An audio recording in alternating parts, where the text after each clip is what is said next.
Кино урлаг болон pop соёлын салбарт маш сонирхолтой завгүй 7 хоног болж өнгөрлөө. Олон шинэ мэдээлэл, нээлтийн тов, трейлер дундаас онцлог мэдээллүүдийг энэхүү бичлэгээрээ хүргэж байна. Харин та бүхэн лайк болон subscribe дараад бичлэгээ үзээрэй. Invincible зурлалын 3 дахь бүлэг саяхан дуусч, Mark Conquest 2-ын тулаан тус бүлгийн хамгийн онцлог хэсэг байж чадсан. Үүнтэй зэрэгцэн Robert Kirkman, Ryan Ottley нарын бүтээж буй Invincible Universe Battle Beast гэмэх spin-off comic нийт 400,000 орчим хувь борлогджээ. Америкийн комик номны зах зээлд нээлтээр 400,000% борлогдно гэдэг маш том тоо бөгөөд өнгөрсөн жил гарсан Absolute Batman ишүүнийг нийт борлуулалттай тэнцэгдүү юм байна.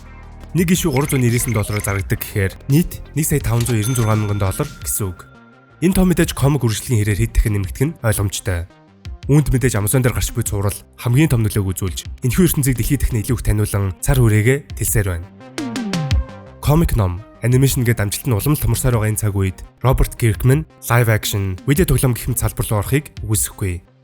Харин Image Comics, Skybound Entertainment-ийн хувьд 2024 болон 2025 он ололт амжилтаар дүүрэн байгаа бөгөөд Transformers, G.I. Joe-с бүрдэх The Energy Universe нь тун амжилттай байгаа билээ.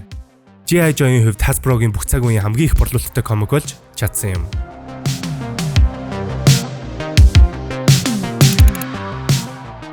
House of the Dragon зурлалын 3 дахь бүлгийн зураг авалт эхэллээ. House of the Dragon is back in production. Here we are on day 1 of season 3. Warner Bros-ийн гүйцэтгэх захирал Дэвид Заславын тэнэг шийдвэрээс болж 2 дугаар бүлэг нийт 8 ангитай гарахаар болж 9-10 дугаар ангид төлөвлөж байсан дайн тулаан 3 дугаар бүлэг рүү шилжсэн. Үүнээс болж үзэгчид цувралын 2 дугаар бүлгийг 3 дугаар бүлгийнхээ тизер байсан гэж хоглож тодорхой хэмжээнд цувралын рейтинг унсан юм. Гисэдэж бид 2 дугаар бүлэгт гайхалтай сэтгэл хөдлөсөн тулаануудыг үзээд амжсан. Гал өмсний дуун ертөнцид луунуудын бүжиг хэмээн нэрлэгдсэн таргаранчуудын хаансын тэмдэглэх иргэний дан гарах энэхүү цуврал 3 дахь бүлгээс илүү ширүүсч олон ч том дайн тулаанууд гарах юм. Мөн 3 дахь бүлэг өмнөх бүлэгтэйгээ адил 8 ангитай гарах бөгөөд хэд хэдэн жүжигчдийг нэгтгээд амжижээ.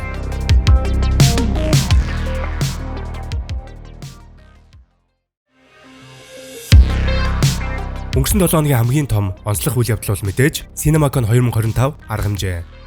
Холливуудын томоохон студиуд энэхүү арга хэмжээнд өөрсдийн презентацийг тавьж шинэ кино, нээлтийн тов, зөвхөн CinemaCon зориулсан трейлерүүдэд үзүүлсэн. Харин хамгийн ихэнд онцлог студи бол Sony. Мэдээж маш их мэдээлэл байгаа учраас хамгийн онцлог хэдийг нь ярьцгаая.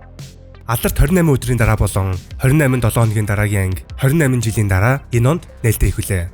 Хэдхэн сарын өмнө тус киноны маш сонирхолтой хийцлэл бүхий трейлер цацагдсан. Мэдээж Danny Boyle найруулагч маань иргэн ирж байгаа бөгөөд арга хэмжээний үеэр киноны нэмэлт дүрсүүд бүхий трейлерыг үзүүлжээ. Мөн хамгийн сонирхолтой нь тус киноны дараагийн анги 28 Years Later The Bone Temple киноны товыг 2026 оны 1 сарын 6 тэмээ зарлажээ. Энэхүү кино Candyman The Marvel зэргийг найруулсан Nia Da Costa найруулах юм. Найруулагч Sam Mendes домогт Beatles хамтлагийн тухай кино хөгжүүлж байгааг мэдсэн баг. Тэгвэл тус арга хэмжээний үеэр хамтлагийн 4 гишүүнд ямар жүжигчид тоглохыг нэмээд нээлтийн товыг зарлажээ. Жүжигчин Joseph Quinn, George Harrison, Paul Mescal, Paul McCartney, Barry Keoghan, Ringo Starr, Harris Dickinson, John Lennon тоглох ажээ. Ингээд харуул өнөө цагийн хамгийн мундаг яваа царайлаг Ирланд жүжигчдийг сонгожээ. Харин хамгийн сонирхолтой нь энэхүү кино эсвэл кинонууд ч гэхүү ямар ч тач 2028 оны 4 сард нэг кино биш. The Beatles-ийн 4 кино нэг өдөр нэгэн зэрэг нээлттэй хийхнэ.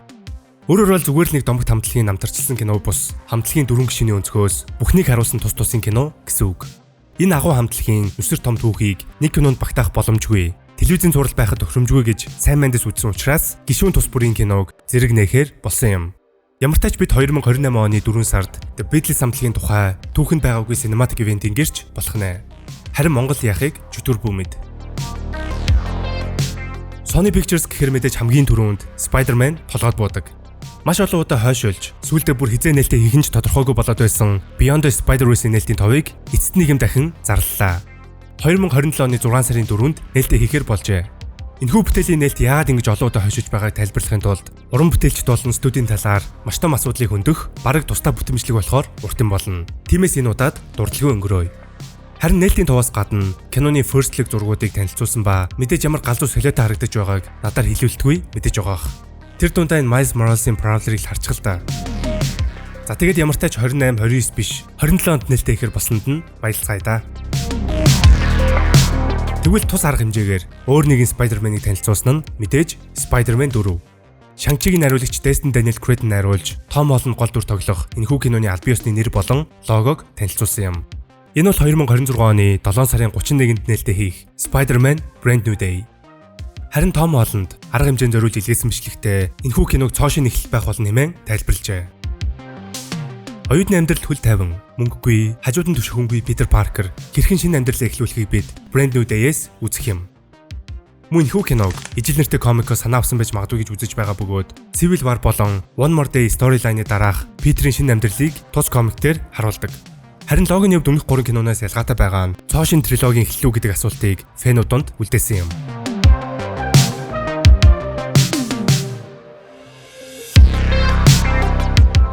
Тэгвэл Lionsgate-ийн презентацнаас хамгийн онцлог зүйл мэдээж өнөө цагийн хамгийн шилдэг акшн франчайз John Wick байлаа. Тус ертөнцийн спин-офф кино болох энэ жил нээлттэй хийх балеринагийн нэмэлт төрсүүдийг хамгийн түрүүнд үзүүлсэн. John Wick-ийн ертөнцид Ana de Armas гол дүр гэхээр юу ч ярих вэ?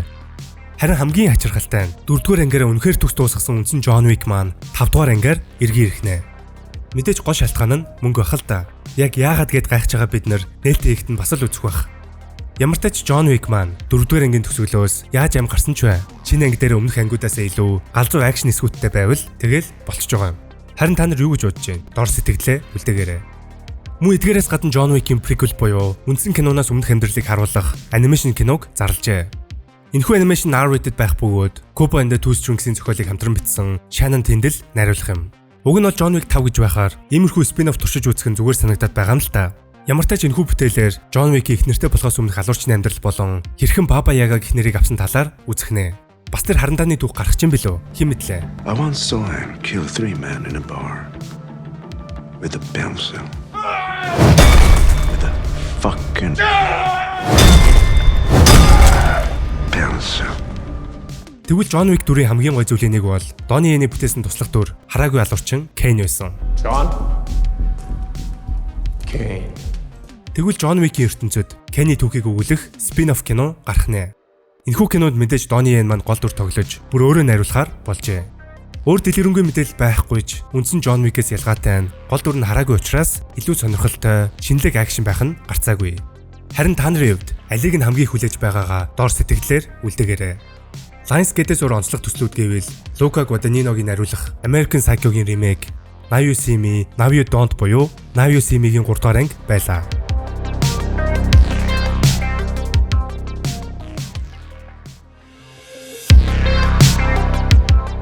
CinemaCon арга хэмжээнд Warner Bros маш олон бүтээлүүдийг зарлаж, эсвэл зарласан байсан бүтээлүүдтэй шинэ апдейт өгсөн. Тэгвэл эдгээрийг товчхон дурдцгаая. Алдарт Paul Thomas Anderson-ийн ээлжид бүтээл Leonardo DiCaprio-гийн гол дүр тоглосон One Battle After Another-ийн трейлер цацагдсан ба энэ оны 9 сарын 26-нд нээлттэй хийх юм. Тэг мэдээж Paul Thomas Anderson-ийн кино амар касттай кино учраас сайн бүтээл болох нь гарцаагүй. Дараагийн мэдээлэл бол Maggie Gyllenhaal-ийн найруулж буй The Bride кино. Christian Bale Frankenstein-ийн мангаст Jesse Buckley түүний дурлал бүсгүй Bride-д тоглох ба тэдгээр мангасын галзуу солиотой харийн түүхийг уг кинонд өгүүлэх юм. Харин энэ онд нээлттэй их төлөвтэй байсан ч арга хэмжээний үеэр 2026 оны 3 сарын 6-нд болж хойшилсныг мэдэгджээ. Тэгвэл аимшигын жанраас Warner Bros-ийн хамгийн алдартай франчайз болсон The Conjuring-ийн 4-р анги Last Rites-ыг зарлаж цувралын хамгийн сүүлийн кино байхыг мэдэгджээ. За тэгэд мэдээж Warner Bros-тэй DC Studios хамт иргэдэнэ.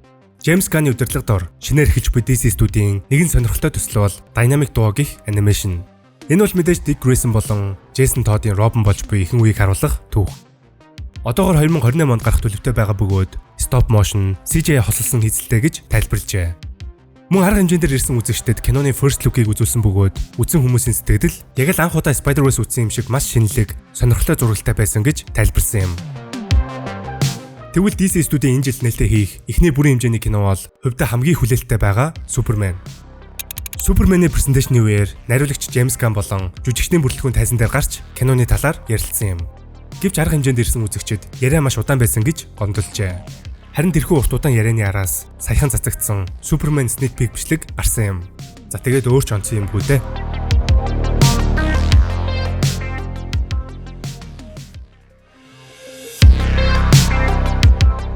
Харин Universal Pictures-ийн танилцуулгын үеэр хэд хэдэн сонирхолтой мэдээлэл гарсан. Үүний нэг бол How to Train Your Dragon-ийн live action кино. Тус киног анх удаа бүтнээр нь арга хэмжээний үеэр үзүүлсэн бөгөөд үзэгчдийн early review интернетээр гарсныг харсан баг. Миний хувьд тийм ч итгэлтэй бус байсан ч үзсэн ихэнх үзэгчид маш эрэг сэтгэлдлүүдийг өгөхөөс гадна visually маш үзүүштэй, их материалаа хөндлөсөн хэмээн магтжээ. Ямар ч байсан энэ зууны блокбастерууд донд жаахан ч гэсэн хүлээлт үүсгээд буй How to Train Your Dragon багтаж байгаа юм. Тэгвэл Blumhouse-ийн зүгээс аим шиг кинонуудаа зарласан бөгөөд хамгийн ихний онцлог кино бол Five Nights at Freddy's 2 байв. Миний хувьд фэн биш ч гэлээ анхны трейлерыг цацаж энэ оны 12 сард гарахыг мэдэгдэжээ. 2021 онд нээлттэй хийсэн маш сонирхолтой, сайн хийцтэй аим шиг кино бол Black Phone. Тэгвэл тус киноны 2 дугаар ангийг мөн зарлажээ. Үргэлжлүүлж хийх хэрэг байсан уу гэдгийг хэлж мэдэхгүйж, Blumhouse бол аим шиг киног франчайз болгохдоо гарамгай студ. Эхний анги шигээ сайн болохыг ч үгүйсэхгүй. Харин өөр нэгэн гинтийн трейлер байсан нь Megan 2. Та нар трейлерыг үзсэн бол үнэхээр солиотой харагдчихжээ. Алуурч Android хүүхэлтэй маань тулааны урлагаар хичээллээд өөр роботтой алцсан. Заримдаа бидэнд их юм бодох шаардлагагүй яг л ийм сайн хийцтэй, зугаатай, хөгжилтэй, адреналин ялгуулсан кино хэрэг болдог шүү дээ.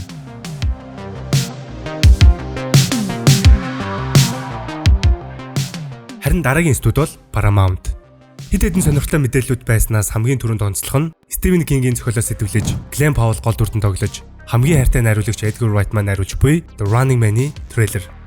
Арга хэмжээндээр ирсэн үзэгчдэд л хамгийн түрүүнд трейлерыг үзүүлсэн бөгөөд үзэгчдийн сэтгэлдэлч өндөр байгаа юм. Кино энэ оны 9 сард нээлттэй их төлөвтэй байгаа бөгөөд тун утгагүй аль биесний трейлер олон нийтэд цацагдах үзье. Тэгвэл Paramount анимашнууд дээр хэд хэдэн апдейт өгснөөс Яст мэлхийн нинжануудын дараагийн ангийг хөгжүүлж байгааг мэдэгдсэн. Харин Avatar студ болон Paramount Pictures-ийн хийж буй Avatar-ын бүрийн хэмжээний анимашны нэрийг зарлажээ. The Legend of Aang, The Last Airbender гэх нэртэй бөгөөд 2026 оны 1 сарын 20-нд нээлттэй хийх юм.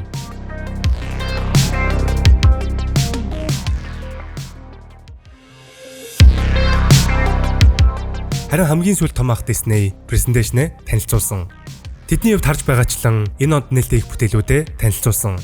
Эдгээрээс хамгийн түрүүнд онцлог нь мэдээж Lilo and Stitch. Гэхдээ аль хэдийн трейлер цацгдсан учраас олон юм ярих шаардлагагүй. Үнэхээр хөөрхөн харагдаж байгаа. Харин өөр нэгэн хүлээлттэй кино бол олон жилийн дараа бүтэж буй Tron Ares. Арга хэмжээнд ирсэн үзэгчид анхны трейлерыг хамгийн түрүүнд үзсэн. Харин өмнөх анги Tron Legacy-ийн хувьд миний амьдралдаа үзэж байсан хамгийн тасархай вижюал зурагтай, хамгийн шилдэг саундтректэй кино. Харин Tron Ares дээр 9 инчнээс хөгжмийг бичсэн бөгөөд өмнөх ангийн Daft Punk-ийн хөгжмийг гүйцэнэ гэдэг юу бол 2022 онд гарсан Predator franchise-ийн кино Prey маш чанартай болж үзэгчдийн таашаалыг хүртсэн. Үүнээс хойш хэд хэдэн Predator кино хөгжүүлж байгааг мэдэгдсэн. Тэгвэл энэ од нээлттэй их Predator Badlands-ийн first look болон трейлерыг арга хэмжээний үеэр танилцуулжээ. Сонирхолтой нэнхүү кинонд Predator хэрвээ сайн тал байсан бол гэх санааг хөндөх юм. Мөн гол дүр Elle Fanning тоглох бөгөөд танилцуулгын үеэр гарч ирэн киногоо промот хийсэн. Marvel студийн зүгээс мэдээж удахгүй нээлттэй их Thunderbolts киногоос урталчилж The Fantastic Four First Steps-ийн шинэ бичлэгүүдийг танилцуулжээ. Үүнд Julia Garner-ийн бүтээж буй Silver Surfer хүртэл гарсан бөгөөд тус бичлэг удахгүй нийтэд ил болох нь гарцаагүй. Silver Surfer-ийн харагдах байдал дизайныг үзэгчид ихээхэн магтсан бөгөөд яг л комик дээрх шиг хэмээн дурдсан байна. Тэгвэл Avengers Doomsday-ийн жүжигчдийн бүрэлдэхүүнийг зарлаж, зураг авалт нь эхэлснийг мэдэгдээд удаагүй байсан Marvel студийн хувьд тус кинондоо нэмж апдейт өгсөн. Бичлэгдээр зарласан жүжигчид киноны бүрэн бүрэлдэхүүн биш бөгөөд нэмж жүжигчид орж ирэх ажээ. Харин Kevin Feige хэлэхдээ тус кинонд Avengers, Wakanda-чууд, Fantastic Four, Thunderbolts, мөн анхны X-Men хамтдаа Доктор Doom эсрэг тулдан нэмэн мэдэгдэжээ. Нэмээд Pixar-ын шинэ бүтээл Elio, Zootopia 2, Avatar Fire and Ash дээр first look болон апдейтуудыг өгчээ. За ямар ч байсан өнгөрсөн 7 хоног pop соёлд маш цагуй 7 хоног болж өнгөрлөө. Өөр дуртайгүй маш олон мэдээллүүд мэдээж байгаа. Цаашид 7 хоног болгон pop соёлд гарсан сонирхолтой мэдээллүүдийг багцлан бичлэг болгохоор хичээх болно. Гэхдээ яг амлалт биш шүү. Хэрвээ 7 хоног болгон цаг алдалгүй мэдээлэл авахыг хүсвэл subscribe дарахаа харин битгий мартаарай. Дараагийн бичлэгээр уулзцгаая.